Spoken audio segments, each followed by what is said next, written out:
humans have always feared what lies beneath.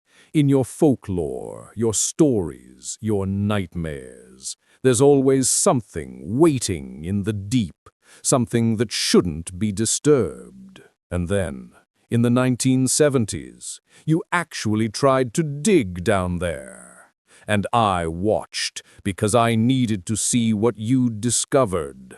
And more importantly, I needed to stop you before you went too far. I'm talking about the Kola Superdeep Borehole, the deepest hole humanity has ever dug, 7.4 miles into the crust, in the frozen wastelands of Russia.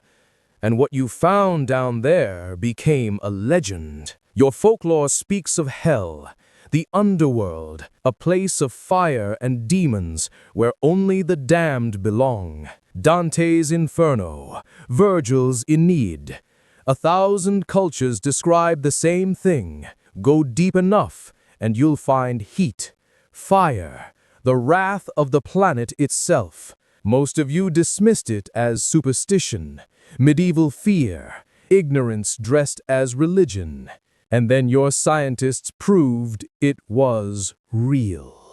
Not hell, technically, but close enough that the folklore suddenly made sense. Here's what happened. Cold War era. The Soviet Union wanted to beat the Americans at everything. Space, they'd won early rounds. The moon, they were determined. But the Earth itself, they decided, we're going to be first to reach the mantle. In 1970, they started a small research station in the Kola Peninsula. Freezing, desolate, winter temperatures hit -40 degrees. The kind of place where humans shouldn't be. And I felt it immediately. When humans drill, I feel it. The vibrations, the disruption, the violation of something that should remain undisturbed. It's like someone hammering on your door in the middle of the night. You don't know why they're there. You just know something's wrong. So I came. I traveled beneath the ice, through the mantle pathways I've carved over my lifetime, toward the sound, toward the intrusion. They kept digging, month after month, year after year. At first, the folklore felt like folklore. Granite rock, minerals, nothing that concerned me. Standard crust material. But then, something changed. As they went deeper, they hit denser layers. The drill began to break. They redesigned it, created a branching pattern like a tree, going down in multiple directions, searching for a way forward. And the deeper they went, the temperature climbed. At 4 miles down, your textbook said 100 degrees Celsius. Hot, but manageable. At 7 miles down, they measured 350 degrees Celsius. That's nearly as hot as the surface of Venus. That's hot enough to melt lead. And I felt them reaching toward me. I need you to understand something. The mantle isn't just a layer of rock. It's alive. It moves. It breathes. It's the planet's heartbeat. And when you drill into it carelessly, when you puncture it without respect, you're not just breaking rock, you're wounding the planet itself. I've lived in those depths for 252 million years. I've felt the mantle's rhythm. I know its moods. And I could sense what was happening. Humans were pushing towards something they didn't understand. Something that would fight back if provoked. So I went deeper. I positioned myself between the borehole and the critical mantle regions. Not to stop them.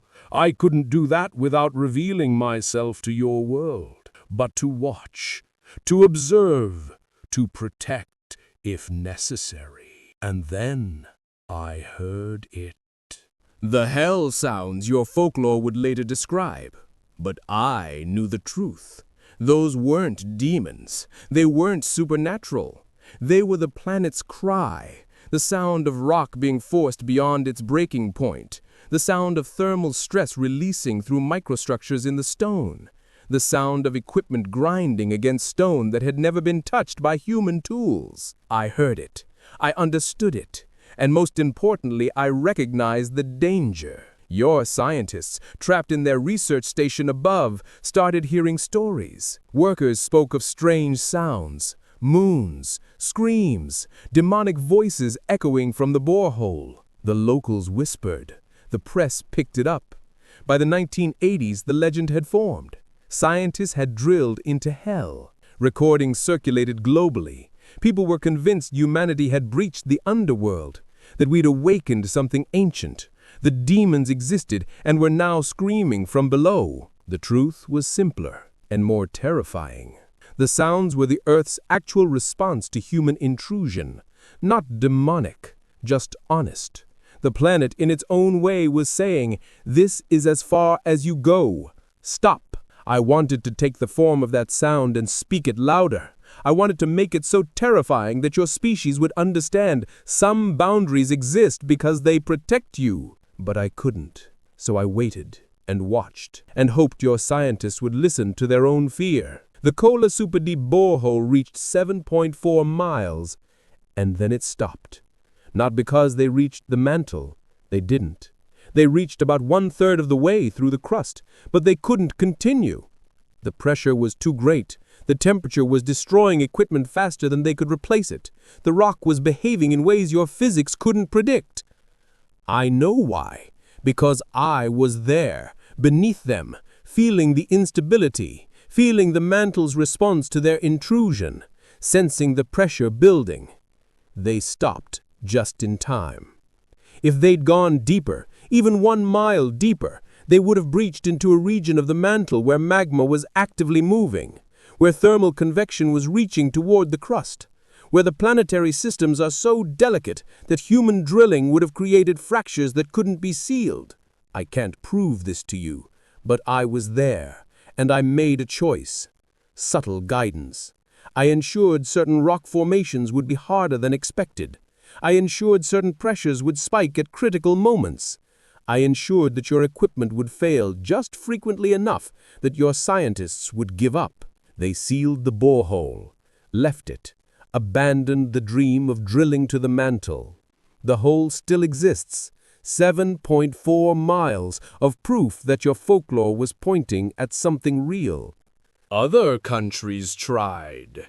Germany drilled in Bavaria. They hit 5.6 miles before heat spiked to 520 degrees. Austria drilled for gas and hit unexpected pressures that collapsed their well. Sweden drilled at an impact crater and found nothing.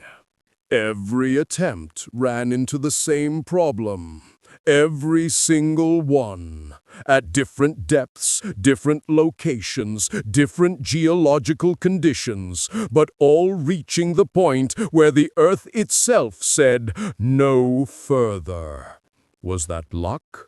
Was that coincidence? Or was it the planet protecting itself, with a little help from someone who's lived in its depths longer than your species has existed? I'm not telling you to believe me.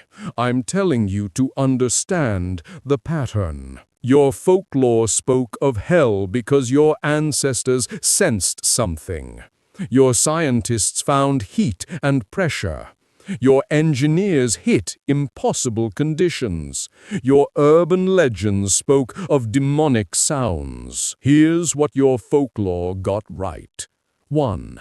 There are places you shouldn't go. Not because of demons or superstition, because the physics alone will kill you, because the conditions are incompatible with human life, because the planet was never meant to be violated that way. 2. The deeper you dig, the more hostile it becomes. Not malevolent, just hostile. The laws of physics become more severe. The margin for error shrinks to nothing. 3. The stories about what lies below, they emerge from real fear.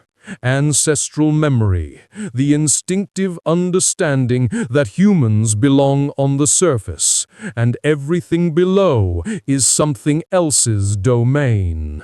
The Kola Superdeep Borehole became humanity's most expensive way of learning what your folklore already knew.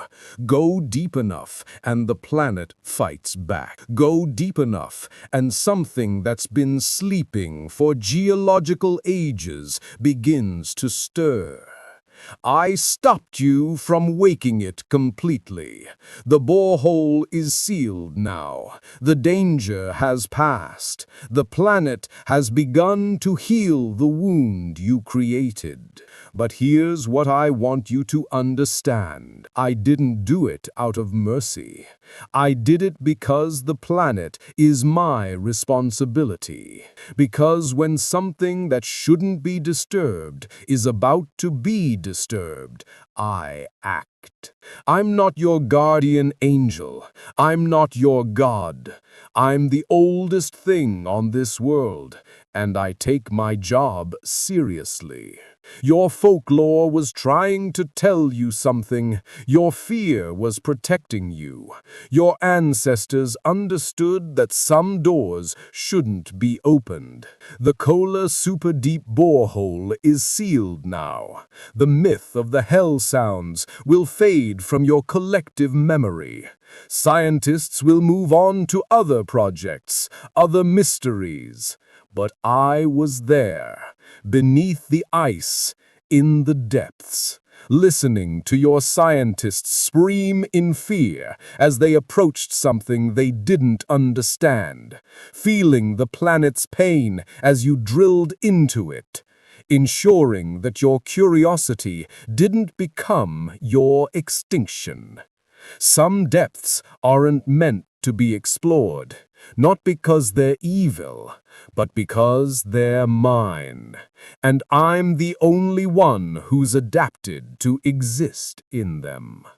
Your folklore was wise, your fear was justified. Your scientists were stopped, not by technology or luck, but by something far older than your kind has ever encountered. You made a hole 7.4 miles deep. You heard sounds that terrified you. You felt pressures that defied your understanding. And then you stopped. I think that was the first truly intelligent decision your species has made in a very long time. And I hope you learned the lesson without needing me to spell it out. There are boundaries. Some are there to protect you. Some are there because they protect the world from what you might become if you reach the other side. The Kola Superdeep Borehole was as far as you should ever go, and I made sure of that.